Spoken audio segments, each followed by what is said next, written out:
What is it that prevents people from doing the things they already want to do in life? The most basic answer, I'm sorry it's so simple, but it's true, it's fear.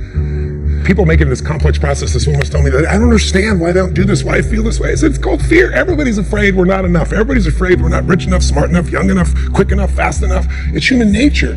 But the secret is to do it anyway. I know that sounds so simplistic. My work when I'm working with somebody is showing them how to condition themselves, like building a muscle, so that you take action first, automatically. Because if you don't do that, it's hard. You lose momentum. It's like, how do I get started? Where do I go? Do anything to start the process of moving forward rather than let fear stop you.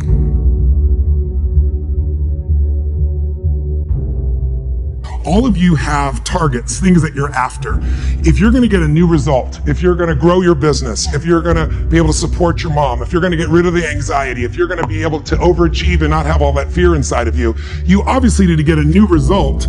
You're gonna have to get new action. You don't get new results with old actions doing the same thing. Exactly. What human beings can do is amazing. What they will do is usually disappointing. It's not because we're not capable of it. It's because we don't have new actions because we get in certain emotional states that dominate us, like anxiety, like fear of failure, right? Like the fear of the loss of your mother as an example. So if you're in a state of fear, you're gonna behave very differently and get very different results than if you were in a place of being courageous or bold or warm or connected or playful, any of those.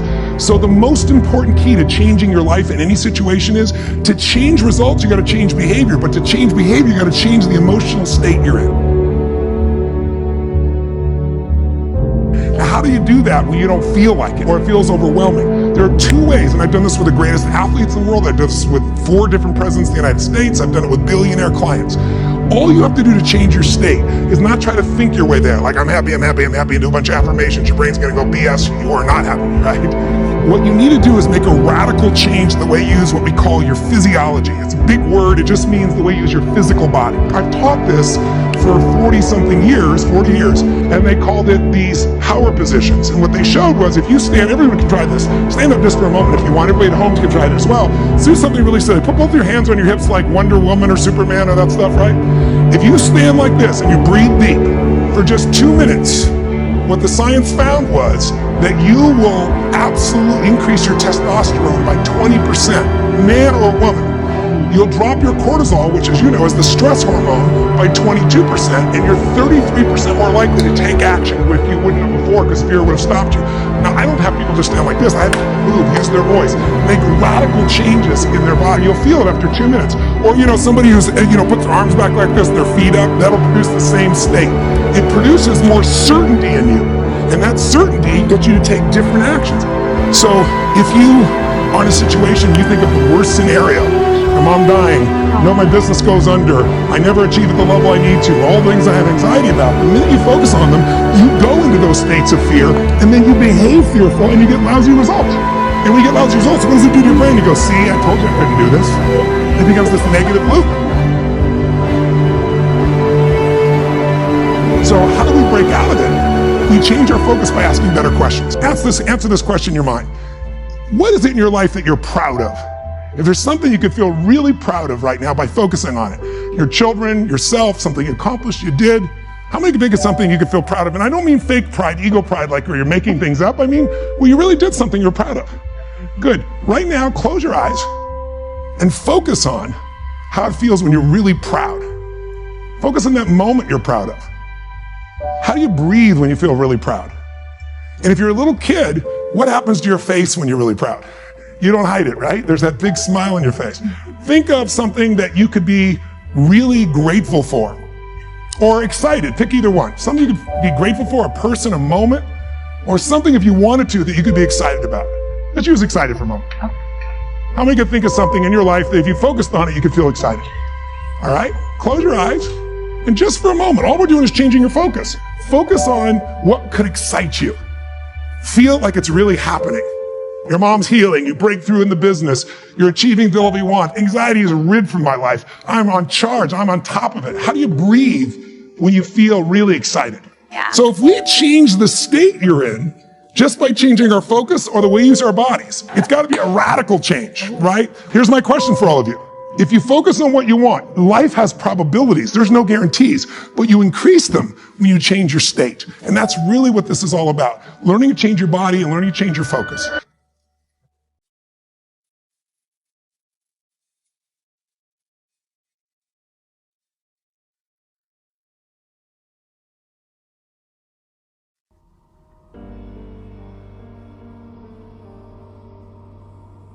If somebody is really stressed out, they're not stressed out for no reason. It's because they're focusing on something that makes them feel stressed.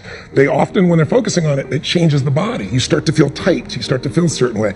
And then they use language like, I don't know what to do. Why am I so overwhelmed? So if we change what we focus on, if we change the way we use our body, if we change our language patterns, we'll instantly feel different. Think of how do people use their body when they're worried versus when they're excited. Yeah. If you learn to use your body first, use your focus first, you can literally change how you feel in moments, and then you develop new habits where you start to feel good all the time, and it isn't some phony fake pump up. It's literally the way you've conditioned your body. Just like being fit as an athlete, you want to be emotionally fit. When you're not sure what you're going to do, you're going to hesitate. And hesitation kills momentum. And momentum is what makes a sports team win. It's what makes an athlete, a business person win. When you get momentum, it's like it takes enormous energy to get a rocket out of our gravitational pull of the earth. But out of the solar system's easy. Once it has momentum, it takes less fuel, less energy. Starting a relationship, starting a business, changing your body, it takes so much in the beginning. But once you get going, it's actually really easy. We all have a need for certainty. We have a need to know we can avoid pain, that we can be comfortable. Some people do that when they're stressed by smoking. Some people work out hard to deal with it. Some people eat to try to get that comfort back. If you were certain every moment of your life, you knew what people are going to do, when they're going to do it, how they're going to do it, you'd be bored out of your mind. So we also need uncertainty. If you have too much uncertainty, you freak out. If you have too little, you feel bored out of your mind. And you can get uncertainty or variety by a great conversation, by making love, by taking on a new job or a new career, a new opportunity. You get a million ways. The question is, do you meet your needs in ways that are positive or negative? Because sugar will make you feel good in the moment, but you feel good long term. Smoking a cigarette will make you comfortable and certain.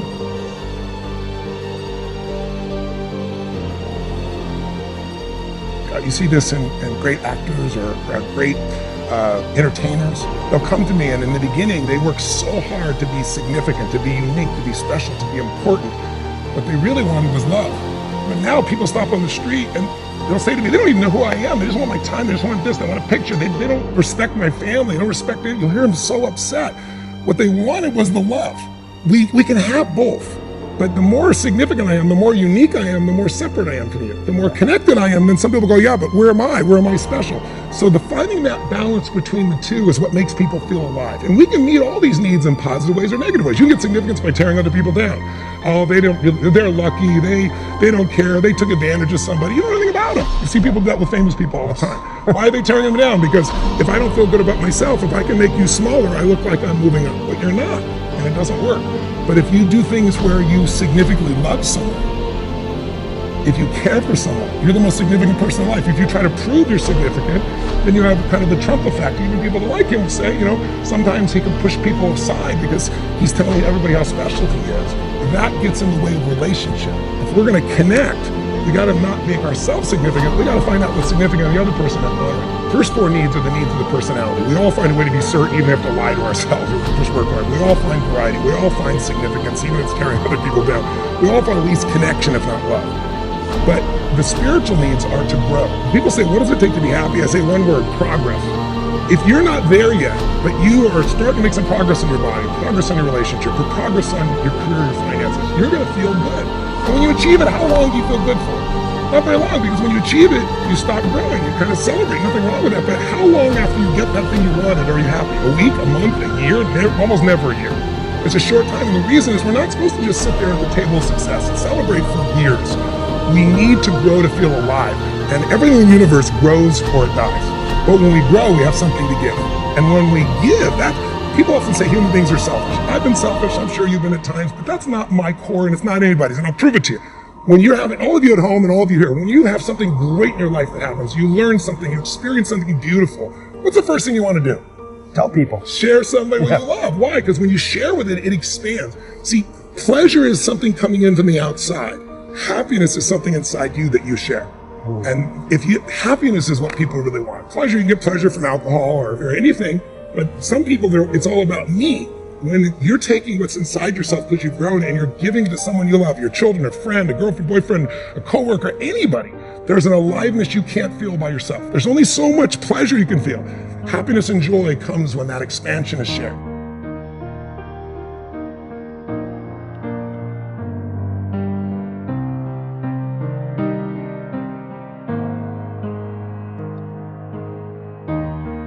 If you want a breakthrough, not just a little change, you can change laterally. You can go from being pissed off to frustrated. Right. Doesn't help you much, right? But if you really want to change, most people are trying to change. Say you want to lose weight and they want to make money. They go, how do I do it? They look for the strategy. But I'd like you to think of 3 S's.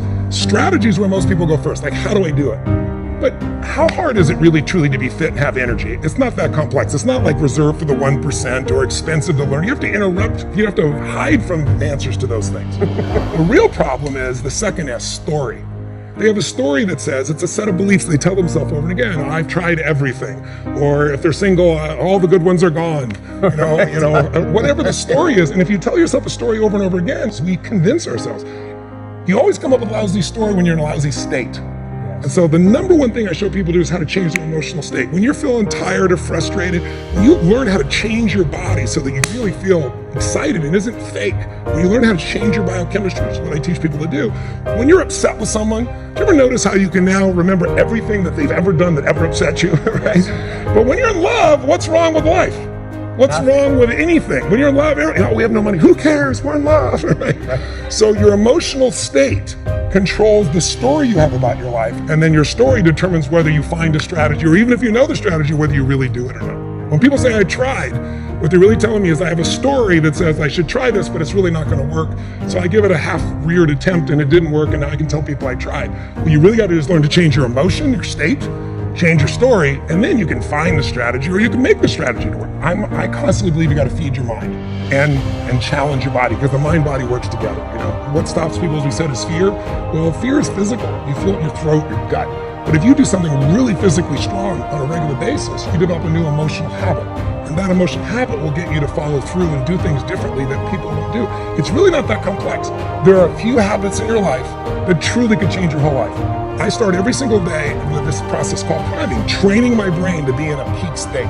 So what I do every day is I prime myself for what I want rather than letting the environment control me. We've all had times when you snapped at somebody and you felt bad because it wasn't them, it was the state you're in, right? Well, there's no excuse for that. If you prime yourself, you set yourself up. But the way I did it is I do this process. It's 10 minutes, I put some music on, I do this massive change in my breathing so it radically changes the way I feel. And then I do this 3-step process. First, I do 3 minutes of gratitude where I think of 3 things I'm really grateful for, and I associate. I don't think of it up there, I feel it. And the reason is, when you're grateful, you can't be worried. You can't be fearful. When you're grateful, you can't be angry. And anger and fear are what screw people up most in their relationships, in their life, in their business. So I wire myself. I was saying to you that most people want to be happy, but their habit is to be worried or pissed off or frustrated or stressed. And so they've got a highway to stress and they got a dirt road to happiness. So I wire myself. I've got a highway to gratitude, which changes all your emotions. And then I do a 3-minute process of kind of a prayer for my family and friends. And then I do a 3-minute process of the top 3 things I want to accomplish. I see it as done and I feel it. I'm done in 10 minutes. So sometimes I go 20, but my deal is 10, so there's no excuse not to do it. In people's lives, there's only maybe a half dozen, 7, 8 categories that really matter. Most people, they major in minor things. They focus on stuff that doesn't matter. They know more about this celebrity going in and out of rehab than they do about their own personal development. But I look at and say, if you look at your body, without that, everything else is out the door. You don't want to be richest man in the graveyard. That's not going to do it. If there is energy, if there's vitality, if there's strength, it's going to show up in your relationship. It's going to show up in your business, show up in your life. That's an area you got to master. You can't dabble. It's too important. Emotions are everything. I mean, you got a ton of money, you got everybody loves you, and your primary emotions are pissed off and frustrated, then your life's pissed off and frustrated. It doesn't matter if you got $1 billion or 1 million people loving you, your life is not great. Relationships, intimate relationships especially. It's where the most juice in life comes from. It's where the most pain comes from most people. It's worth mastering instead of dabbling. Really looking at what are you going to do with your time? And mastering your time. Instead of having a checklist, you cross it all off. You can mistake movement for achievement. I want to squeeze out of that time what matters, that creates value for me and for everyone I care about and love. What about your career or your business? and the mastery of that instead of dabbling. Most businesses are dabblers. That's why they don't make it. 96%, in any 10-year period of time, 4% make it. That doesn't even mean they're profitable. And it does not mean they're enjoying themselves, all right? Or they're getting anybody else to feel good.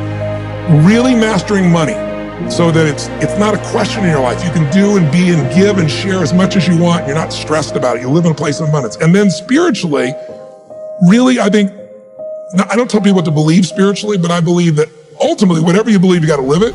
And it should lead to growing and giving. If you're growing, you feel alive. If you're giving, you feel 10 times more alive. And I think if someone can celebrate and give, then that's spiritual state. So to me, those are the areas I look at mastering.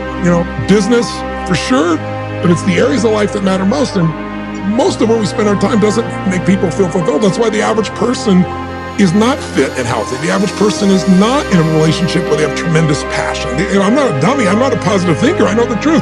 The average person is not successful in business. The average person is not earning what they want to earn. But you know what? Very few people have those things, but a few do. A few are happy, fulfilled, spiritually alive, financially strong. Their business is growing. They have passionate love affairs. And I'm obsessed with finding the few who do and find out what they do different and teaching to everybody. Everyone's going to measure themselves differently because everyone values things differently.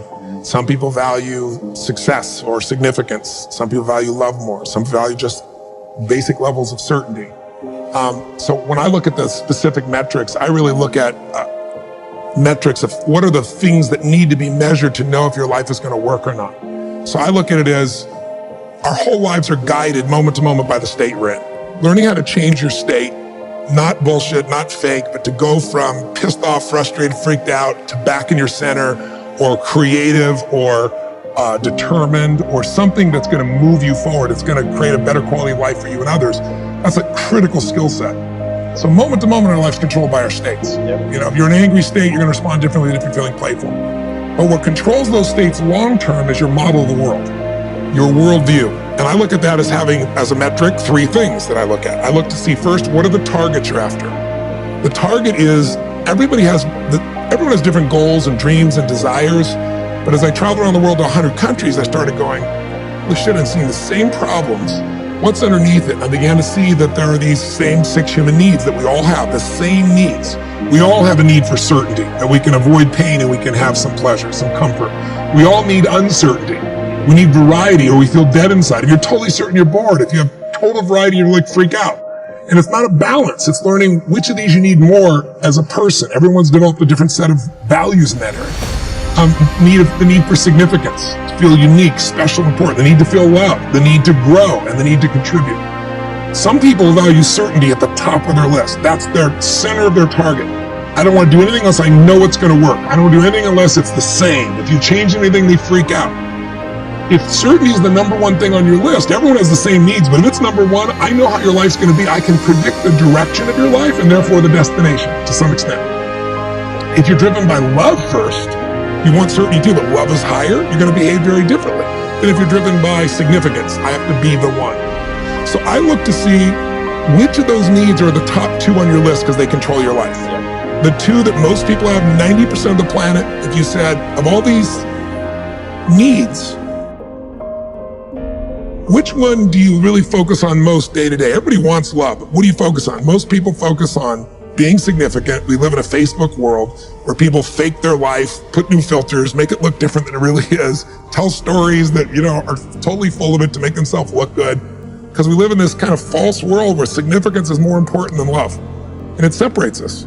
And the other one that we see most often is certainty. People want to be certain before they can do something. You couldn't have started a business like you had if you were absolutely certain before you started. You can never build a business with that. You can never build a great relationship because if it's based on certainty, then everybody's got to stay the same and never change, which means you're never going to grow, which means you're going to be miserable. Right. So my metrics are, I want to find out what's driving you. And I want to see, is it healthy or unhealthy? You can have 2 people be driven by significance though, and do it with a different set of rules. That's the second piece I measure. The beliefs or rules of how to fulfill that target. But I want to be more clear about something. An extraordinary life is life on your terms, and there's 2 parts. Part 1 to have an extraordinary life is mastering the skill of the science of achievement.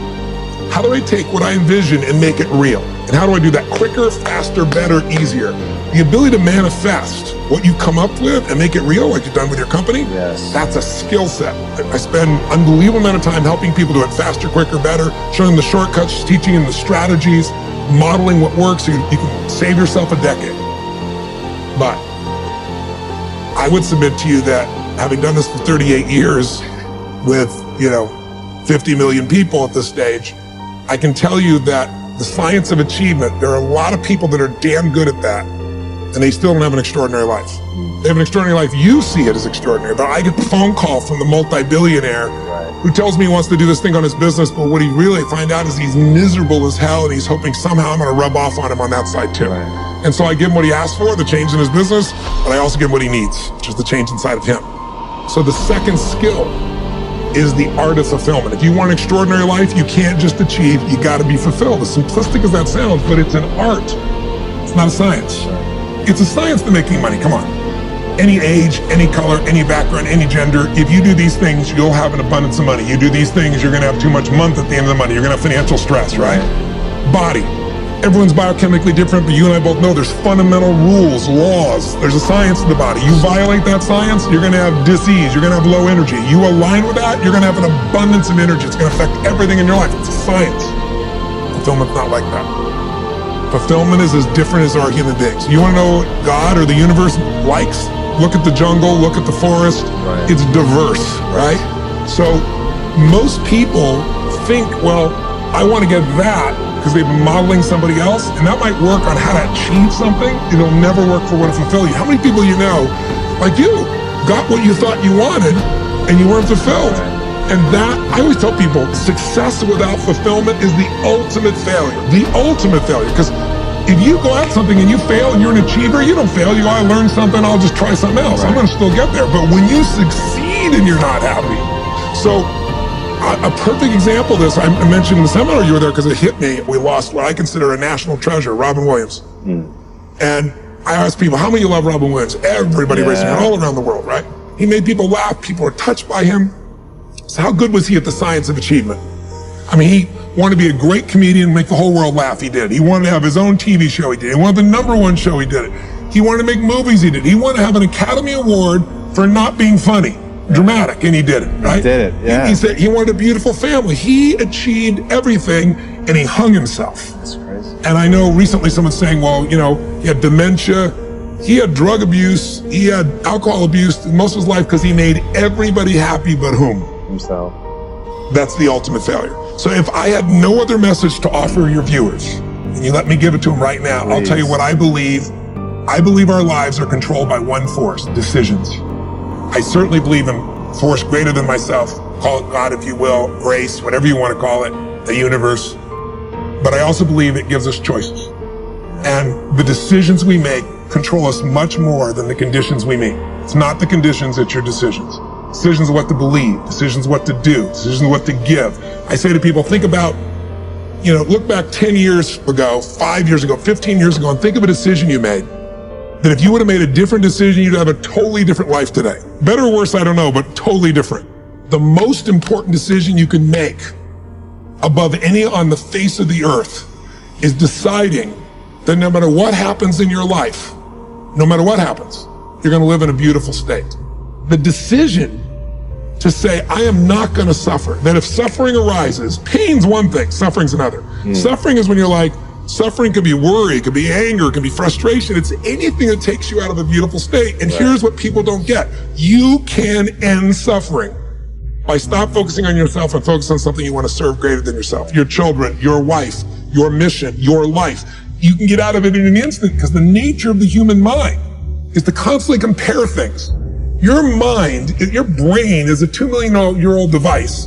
And it is not designed to make you happy. It's designed to make you survive. Right. And that's why it's always looking for what's wrong. But it used to be what's wrong, a saber-toothed tiger, so I can protect myself. And now people are worried about what people think about them, or do they have enough money when 2/3 of the planet lives on $2 a day, and you're making $38,000, you're rich. The poorest of the poor in our country are considered rich. I'm not saying they should stay that way.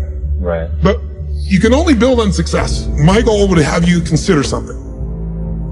Life is short. We don't know how short it's going to be.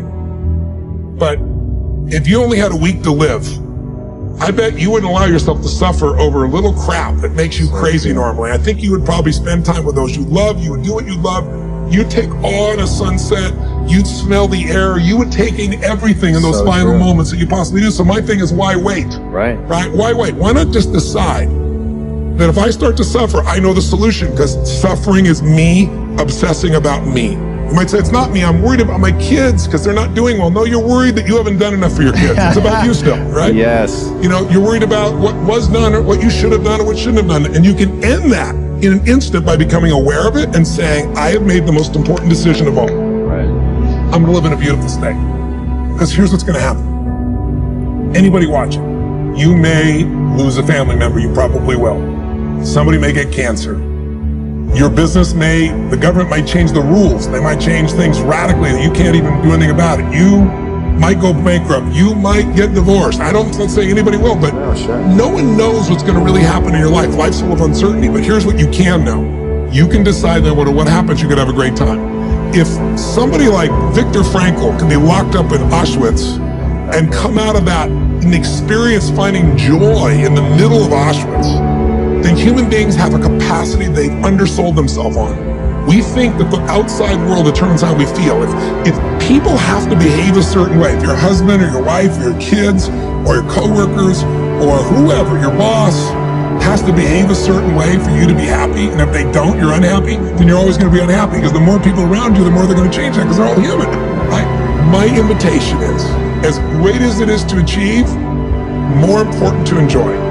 And if you can enjoy every moment in that state, when you're feeling loving and playful and passionate and curious and awe, you treat other people 100 times better than when you're feeling frustrated, pissed off, overwhelmed, worried, stressed, or feeling sorry for yourself. You're gonna be a better parent, you're gonna be a better lover, you're gonna be a better business person, you're gonna have a better life. So my soliloquy is, decide. Decide today. And actually say, what if I cut it off? What if I said, I'm not willing to settle and I'm just gonna live in a beautiful state? Doesn't mean you won't feel bad, it doesn't mean you won't stay there. You instantly change. But what the hell is success? It's hitting an expectation. And I always tell people, man, trade your expectations for appreciation, and it's a whole new world instantly. If you can appreciate this moment, if you can't find ecstasy in this moment, in a conversation with a friend and looking in your wife's eyes, being with your children, going on a run, if you can't find ecstasy now, I'm here to tell you, more money, more people, more love, more business, more anything is not going to give you more ecstasy. If you can't do it here now, you're not going to do it there when you got more. So why not do it now and have a rich life right now? I tell people, money, that's one thing. Like having financial abundance, there's skills, that's a science. But wealth, it's a decision. It's like, you can be wealthy right now. I live in Fiji a good portion of the time. There are these villagers there. They're the richest people I know. They're happy, they laugh, they love, they don't give a damn about the economics. Other people say they're poor. When I first went there, I was trying to do things for them. They're like, what are you talking about? I'm so happy. Wealthy people come over from the United States and they go travel around and try to figure out what to do, and they're going to spend 9 years to do this and this and this so they can finally sit down and be happy. And the Fijian guy goes, why don't you sit on the beach right now, dude, and experience it? Why spend the 9 years? Why not have it now? That's my invitation.